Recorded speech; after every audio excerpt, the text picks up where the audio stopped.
नमस्कार। बजट 2025 जो कि 1 फरवरी 2025 को गवर्नमेंट ने प्रेजेंट किया था, उसके कुछ बहुत ही इंपॉर्टेंट बातें जो हमें डायरेक्टली अफेक्ट कर सकती है, वो बातें मैं आपके साथ डिस्कस करने वाला हूँ।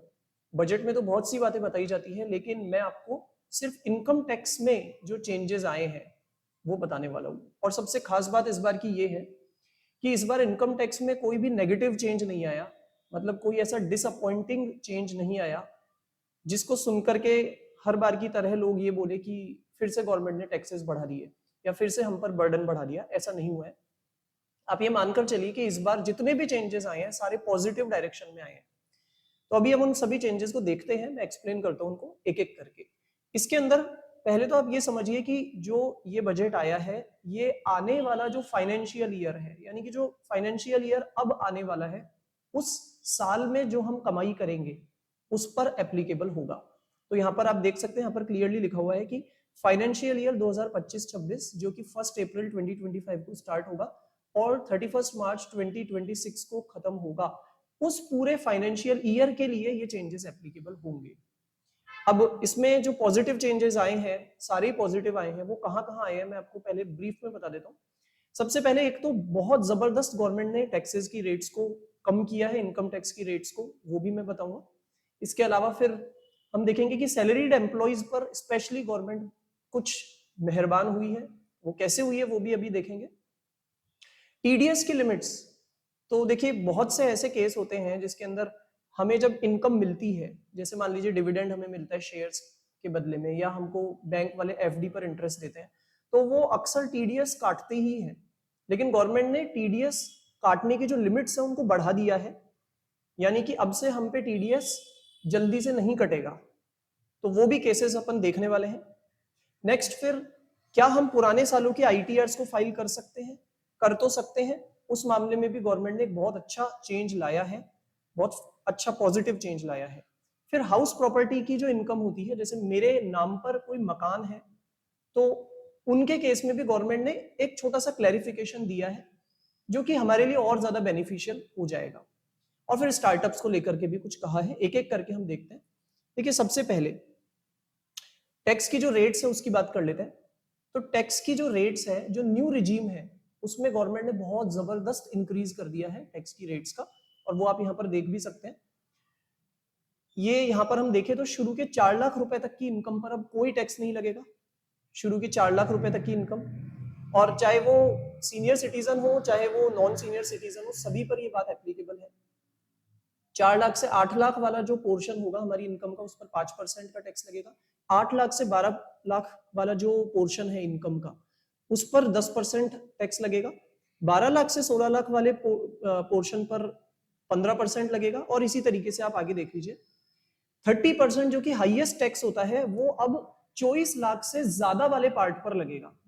अब तक क्या हो रहा था, 15 लाख से ज्यादा हमारा जो पोर्शन होता था इनकम का, उसके ऊपर ही गवर्नमेंट 30% टैक्स लगाना शुरू कर देती थी। लेकिन अब गवर्नमेंट ने क्योंकि बहुत जबरदस्त रिलैक्सेशन किया है, तो वो इस यहाँ पर साफ हमें नजर आ रहा है, 24 लाख रुपए से ज्यादा वाले पोर्शन पर ही अब से 30% टैक्स लगेगा। अब मैं आपको इसका थोड़ा डीपर एनालिसिस बताऊंगा, इसका इफेक्ट जो है वो मैं आपको भी बताने वाला हूं।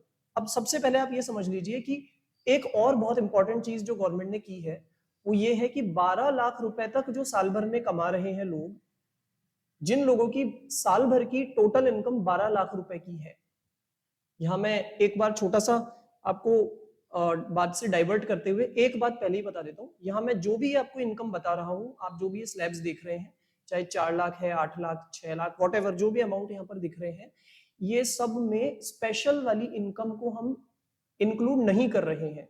स्पेशल रेट वाली इनकम मतलब जैसे कैपिटल गेन्स की इनकम, हमने शेयर्स बेचा उससे जो हमें इनकम होती है, ठीक है, म्यूचुअल फंड्स की यूनिट्स बेची उससे जो हमें प्रॉफिट होता है, कैपिटल गेन होता है, हमने कोई प्रॉपर्टी बेची, ज्वेलरी बेची, उन सब से जो कैपिटल गेन होता है। तो मैं आपको बता दूं, तो वो जो कैपिटल गेन्स होते हैं, ये जो बेचने से प्रॉफिट्स होते हैं, इनकी बात हम यहां नहीं कर रहे हैं। इनके लिए गवर्नमेंट ने अलग से कुछ स्पेशल रेट्स बताई हुई है जो कि 12.5% है, या कोई कोई केस में 20% है। तो आप उन इनकम्स को हटा दीजिए जो मैंने अभी आपको कुछ एक इनकम बताई, इनके अलावा जो बाकी की सारी इनकम होती है, जिसमें चाहे सैलरी की इनकम है वो आ गई, बिजनेस की इनकम है, इंटरेस्ट वगैरह की इनकम है, और भी जो भी अदर इनकम है सब आ गई, वो उन्हीं की बात हम यहाँ पर कर रहे हैं। अब मैं आपको ये कह रहा हूं कि 12 लाख रुपए तक अगर हमारी साल भर की टोटल इनकम है, तो ऐसे केस में गवर्नमेंट ने कुछ इस तरह का सिस्टम बनाया है कि ऐसे लोगों पर टैक्स लगेगा ही नहीं, उनको कोई टैक्स नहीं देना पड़ेगा। अब मैं आपको वैसे बताता हूं, आप देखिए जरा यहां पर, अगर मैं इसके हिसाब से 12 लाख रुपए पर टैक्स निकालूंगा तो वो कितना आएगा, आप निकालिए जरा। 12 लाख में से शुरू के 4 लाख रुपए पर तो कोई टैक्स है नहीं, फिर 12 लाख में शुरू के 4 लाख को हटा दीजिए, अगले 4 लाख वाला जो पोर्शन है, यानी 4 लाख से 8 लाख के बीच वाला पोर्शन है, उस पर 5% टैक्स बनेगा। कितना हो जाएगा वो हो जाएगा 20,000 रुपए। फिर नेक्स्ट और 4 लाख वाले पोर्शन पर कितना बनेगा, उस पर 10% के हिसाब से बन जाएगा 40,000 रुपए।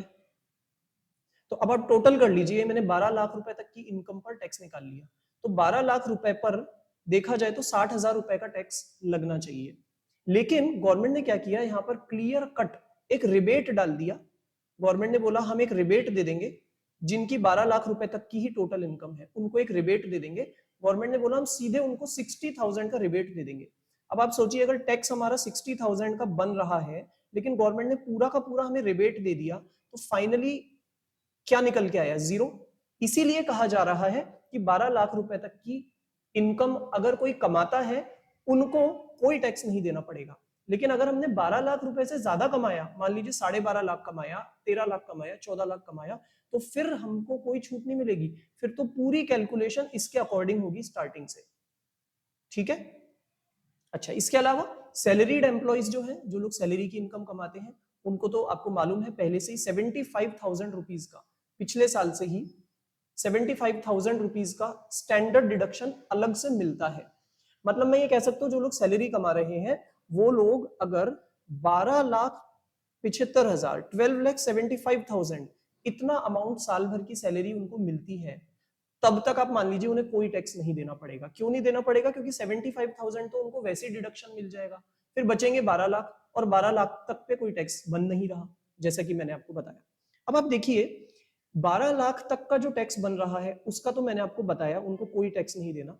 लेकिन और मैं आगे की बात बताऊं तो मैं आपके लिए ये कैलकुलेशन करके लाया हूं। आप देखिए, आपको बहुत अच्छी क्लैरिटी आ जाएगी कि कितना जबरदस्त हमें एडवांटेज मिल रहा है, सभी को मिल रहा है, पूरी मिडिल क्लास को मिल रहा है। मतलब ऐसा नहीं सिर्फ 12 लाख वालों तक को फायदा मिल रहा है, जो लोग 15 लाख की टोटल इनकम कमाएंगे अब से, तो देखिए उनको कितना एडवांटेज मिलने वाला है। अब तक के सिस्टम के अकॉर्डिंग 15 लाख के ऊपर टैक्स बनता है इतना, 1,45,600। लेकिन अब जो नया सिस्टम लाया है गवर्नमेंट ने, जो कि नेक्स्ट ईयर से एप्लीकेबल होगा, उसके अकॉर्डिंग टैक्स निकाला जाए तो 15 लाख रुपए की इनकम पर इतना निकल के आता है। आप देखते जाइए, तो उस हिसाब से अगर हम परसेंटेज निकाले तो सीधे सीधे हमें बचत हो जाएगी। 15 लाख रुपए जो लोग कमा रहे हैं उनको सीधे सीधे बचत हो जाएगी 25% की। ठीक है। ऐसे आप देख लीजिए, जिनकी 20 लाख की टोटल इनकम होगी उनकी बचत हो जाएगी 31% टैक्स की। इतना जबरदस्त टैक्स का रिडक्शन हुआ है। और फिर इसी तरह से किसी की 25 लाख रुपए की टोटल इनकम है, उसका अगर हम टैक्सेस पुराने सिस्टम, मतलब अभी तक के सिस्टम के हिसाब से निकाले और नए सिस्टम से निकाले, तो 25% का बेनिफिट यहां भी हो जाएगा। तो ये बहुत जबरदस्त एडवांटेज है। अब सैलरीड एम्प्लॉइज के लिए कुछ और भी बेनिफिट है जो गवर्नमेंट ने यहां पर इंट्रोड्यूस करने का एक पूरा प्लान तैयार कर लिया है। वो क्या है, अगर एक एम्प्लॉय को अपने एम्प्लॉयर से यानी कंपनी से परक्विजिट्स मिलते हैं, परक्विजिट्स मतलब कुछ स्पेशल फैसिलिटीज मिलती है, उसमें भी कुछ परक्विजिट्स की ही मैं बात कर रहा हूं। जैसे एम्प्लॉयर ने उसको कार दे दी कि हम कार देते हैं, तुम इसको आराम से यूज करो। उसके अलावा उसको मेडिकल फैसिलिटी दे दी कि तुम किसी पर्टिकुलर, जो हमारा जिन जिन से टाई अप हो रखा है उन हॉस्पिटल्स में ट्रीटमेंट करवाते हो तो वो फ्री ऑफ कॉस्ट होगा। उसको एजुकेशन फैसिलिटी दे दी कि तुम्हारे बच्चों को तुम इस जगह से पढ़वाओ, हमारा टाई अप है, फ्री ऑफ कॉस्ट तुम्हारे वो एजुकेशन पड़ेगी। सर्वेंट एम्प्लॉयर की तरफ से दिया जा रहा है। ये जो कुछ एक फैसिलिटीज मैंने आपको बताया, इनके केस में अब तक ये वाले परक्विजिट्स सभी के लिए टैक्सेबल हो जाया करते थे। लेकिन अब गवर्नमेंट ने इसमें एक सिस्टम बनाने का सोचा है कि जो लोगों की सैलरी इतने रुपए तक होगी, अब वो कितने रुपए होगा वो गवर्नमेंट अब डिसाइड करके बताएगी, जिन लोगों की सैलरी साल भर की इतने रुपए तक है, मान लीजिए जो भी है 2 लाख, 5 लाख, 10 लाख, 15 लाख, गवर्नमेंट जितना भी डिसाइड करती है, उन लोगों को इन परक्विजिट्स पर कोई टैक्स नहीं देना पड़ेगा, क्योंकि अब तक तो इन पर टैक्स लगता था। इस तरह की फैसिलिटी किसी को भी मिलती थी तो उसको इनकम टैक्स देना पड़ता था इस पर भी, क्योंकि उसको एम्प्लॉयर से एक्स्ट्रा फैसिलिटी मिल रही है। लेकिन अब से कुछ एम्प्लॉयज को इन परक्विजिट से एग्जेम्प्ट कर दिया जाएगा। इसी तरह अगर एम्प्लॉयर एम्प्लॉय को बाहर कहीं ट्रीटमेंट करवाने के लिए ट्रेवल के सारे खर्चे खुद बियर करता है, ठीक है, ट्रेवल के सारे खर्चे वो खुद बियर करता है एम्प्लॉय के या एम्प्लॉय की फैमिली के बाहर ट्रीटमेंट करवाने के लिए, तो ऐसे केस में अब तक वो फैसिलिटी जो है वो एग्जेम्प्ट होती थी बहुत कम लोगों के लिए, बहुत कम, जो लोगों की साल भर की इनकम 2 लाख रुपए की ही है। लेकिन अब गवर्नमेंट इस लिमिट को भी बढ़ा देगी, कितनी बढ़ाएगी वो गवर्नमेंट डिसाइड करेगी, लेकिन ये कुछ एडवांटेज अब एम्प्लॉइज के लिए और भी लाए गए हैं। तो ये मैंने आपको सैलरीड एम्प्लॉइज के लिए कुछ एडवांटेजेस बताए। अब देखिए बड़ा इंपॉर्टेंट एक और चेंज, एक और हम ये बोल सकते हैं पॉजिटिव चेंज जो कि बजट 2025 में आया है, वो है टीडीएस को लेकर के। अब तक क्या होता था, हमने मान लीजिए रेंटल इनकम कमाई, तो हमारे को जो किराएदार होता था वो सभी केसेस में तो ये बात नहीं लगती, लेकिन मान लीजिए कोई बिजनेस है, वो आपकी कमर्शियल प्रॉपर्टी के बदले आपको किराया दे रहा है, आपकी कमर्शियल प्रॉपर्टी को वो किराए पर ले रखा है, वो आपको रेंट दे रहा है। तो अब तक तो ये हो रहा था कि 2,40,000 रुपीज से ज्यादा का अगर वो हमें साल भर में रेंट देता है तो फिर वो हमें टीडीएस काट करके देता है।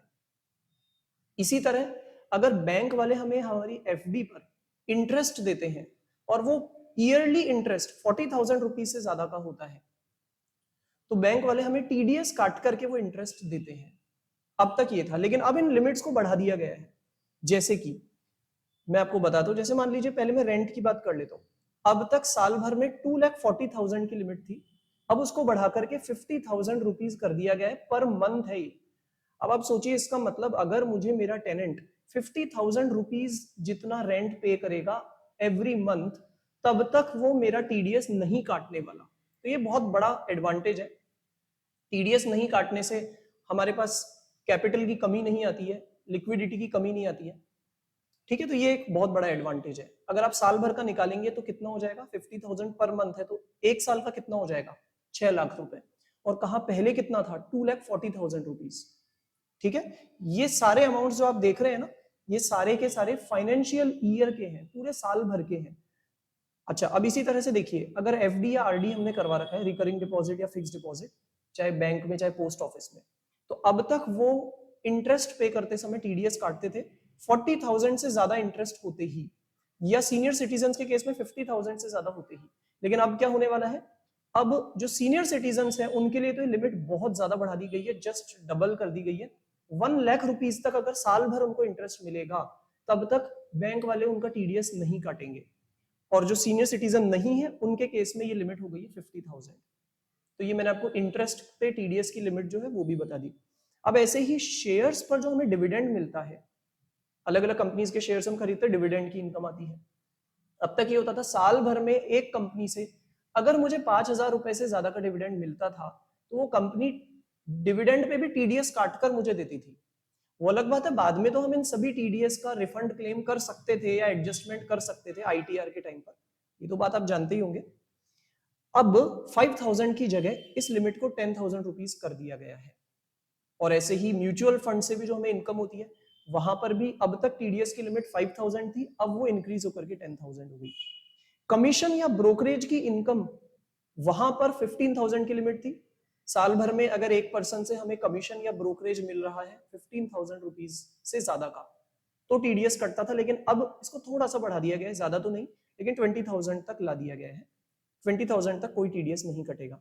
और ऐसे अब आप देखिए, प्रोफेशनल फीस जो भी दी जाती है या टेक्निकल फीस जो भी दी जाती है, टेक्निकल सर्विसेज के बदले प्रोफेशनल फीस, जैसे कि मान लीजिए फीस दी जा रही है किसी एडवोकेट को, किसी वकील को दी जा रही है, किसी सीए को दी जा रही है, किस बात के लिए, प्रोफेशनल सर्विसेज वो हमें दे रहा है उस वजह से। तो अब तक ये हो रहा था कि जैसे मान लीजिए मैं as a chartered accountant professional fees earn करता हूं, अब तक ये होता था कि 30,000 रुपीज से ज्यादा साल भर में मुझे अगर कोई भी फीस देगा तो वो टीडीएस काट करके देता था, लेकिन अब वो लिमिट बढ़ करके 50,000 कर दी गई है। 50,000 रुपीज तक की फीस पर मुझे टीडीएस काटने की सामने वाले को जरूरत ही नहीं पड़ेगी, वो विदाउट टीडीएस मुझे पेमेंट कर देगा। तो ये कुछ बहुत ही पॉजिटिव चेंजेस आए हैं, इससे सबको बहुत एडवांटेज है। एक और चेंज हुआ है हाउस प्रॉपर्टीज को लेकर। देखिए मैं आपको बताता हूँ चेंज क्या है। मान लीजिए आपके नाम पर 3 प्रॉपर्टीज है, जैसे कि मैं यहाँ पर एग्जांपल में बता दूं, 3 से ज्यादा है, 3 है, जो भी है। तो अब तक ये होता था कि ये तीनों प्रॉपर्टीज अगर रेंटेड नहीं है, किराए पर एक भी प्रॉपर्टी आपने नहीं दे रखी किसी को, तो आप इनमें से कोई भी 2 प्रॉपर्टीज को सेल्फ ऑक्यूपाइड मानते हुए इन पे आपको इनकम टैक्स देने की जरूरत नहीं पड़ती थी। तो अब तक क्या था, इनमें से कोई भी 2 प्रॉपर्टीज पर आपको इनकम टैक्स नहीं देना पड़ेगा, लेकिन जो 2 से ज्यादा प्रॉपर्टीज है जितनी भी, जैसे कि हमारे पास 3 है, तो जो थर्ड प्रॉपर्टी है उस पर तो आपको इनकम टैक्स देना पड़ेगा, भले ही उस प्रॉपर्टी को आपने कोई किराए पर नहीं दे रखा, आपको कोई उससे कमाई नहीं हो रही, फिर भी देना पड़ेगा। गवर्नमेंट कहती थी मैक्सिमम आपके नाम से होने वाली जो प्रॉपर्टीज है उनमें से सिर्फ 2 प्रॉपर्टीज को हम सेल्फ ऑक्यूपाइड मानते हुए आपको इनकम टैक्स माफ कर सकते हैं। लेकिन अब सेल्फ ऑक्यूपाइड की कंडीशन थी, कंडीशन ये थी कि या तो आप खुद उसमें रह रहे हो या आप उस प्रॉपर्टी में रह नहीं रहे हो इस कारण से कि आपका बिजनेस कहीं और है, आपकी जॉब कहीं और है। लेकिन अब गवर्नमेंट ने ये बोला कि अब आप चाहे उसमें किसी भी कारण से नहीं रह रहे हो, अब हम कारण नहीं पूछेंगे कि आप उसमें क्यों नहीं रह रहे हो। अब तक तो कारण पूछा जाता था और कारण सिर्फ एक ही अलाउड होता था कि भाई या तो आप उसमें रह लो, आप खुद रहते हो, और नहीं रहते हो तो उसका एक ही कारण अलाउड होता था, और वो अलाउड होता था कि हमारा बिजनेस कहीं बाहर है इसलिए हमें कहीं बाहर किराए पर रहना पड़ रहा है, ये कहीं कहीं और फैमिली के रिलेटिव्स के पास रहना पड़ रहा है। तो या तो हमारा बिजनेस बाहर है या हमारी जॉब बाहर है, यही एक बहाना हम दे सकते थे। लेकिन अब यहाँ पर गवर्नमेंट को कोई बहाने देने की जरूरत नहीं है। गवर्नमेंट कहती है कोई भी कारण से आप अगर इसमें नहीं रह रहे हो तो भी हम चला लेंगे, हम कोई भी आपकी 2 प्रॉपर्टीज पर आपको बेनिफिट देने के लिए तैयार है, हम आपसे कोई सवाल नहीं पूछेंगे, बस वो किराए पर दी हुई नहीं होनी चाहिए। तो ये भी एक छोटा सा चेंज आया है। अब और देख लेते हैं स्टार्टअप्स को लेकर के गवर्नमेंट ने उसकी सिंपली टाइम लिमिट और बढ़ा दी है। अब तक 1 अप्रैल 2025 से पहले पहले जो स्टार्टअप्स खुले हैं उनको गवर्नमेंट इनकम टैक्स में एडवांटेज देती थी। एडवांटेज क्या है आपको शायद पता भी होगा। एडवांटेज ये है कि उनको बनने से लेकर के जिस साल में वो स्टार्टअप बना है वहां से लेकर नेक्स्ट 10 ईयर्स में से कोई भी 3 साल उन्हें कोई इनकम टैक्स नहीं देना पड़ेगा। ठीक है, तो आप चूज कर सकते हो अगले 10 साल में से कोई भी 3 साल आपको इनकम टैक्स नहीं देना पड़ेगा। तो ये जो बेनिफिट था ये अब तक सिर्फ 1 अप्रैल 2025 से पहले तक जो जो स्टार्टअप्स खुले हैं उनके लिए था, लेकिन अब इसको बढ़ा दिया गया है और 31 मार्च 2030 तक कर दिया गया है। यानी अगले 5 सालों तक भी जो भी स्टार्टअप्स बनने वाले हैं सभी पर ये एडवांटेज लगेगा, सभी को ये बेनिफिट मिलेगा। एक और जो चेंज आया है वो अपडेटेड रिटर्न यानी आईटीआर यू को लेकर के आया है, जिसमें ये होता था कि अब तक हम जिस साल की आईटीआर हम अभी फाइल करने जा रहे हैं उस साल की तो हम करते ही थे, उसके पहले के 2 सालों की भी आईटीआर हम फाइल कर सकते थे। अगर हमने वो फाइल नहीं कर रखी थी, रिटर्न फाइल नहीं कर रखी थी, तो हम अब कर लेते थे, और अगर हमने कर भी रखी थी तो हम उसको चेंज कर सकते थे, उसमें कुछ अपडेट्स कर सकते थे। तो ये सिस्टम पिछले 2 सालों की आईटीआर पर लगता था, जिस साल की हम कर रहे हैं उससे पिछले 2 साल की आईटीआर पर। लेकिन अब हम पिछले 4 सालों की आईटीआर को फाइल कर सकते हैं, तो टोटल 5 साल हो गया। यानी जिस साल की मैं आईटीआर फाइल कर रहा हूं वो तो है ही है, उससे पहले के 4 सालों की आईटीआर अगर मैंने फाइल नहीं की है तो वो भी मैं कर सकता हूं, या उन 4 सालों की आईटीआर को मैंने फाइल तो कर दिया था बट उसमें कुछ मुझे चेंजेस करने, वो भी मैं कर सकता हूं। हालांकि ये सब सब्जेक्ट टू कुछ कंडीशंस है, कुछ कंडीशंस को हमें पूरा करना पड़ता है तब जाकर के हम ये काम कर सकते हैं। तो ये कुछ बहुत इंपॉर्टेंट चेंजेस इस बजट के अंदर आए हैं। Thank you.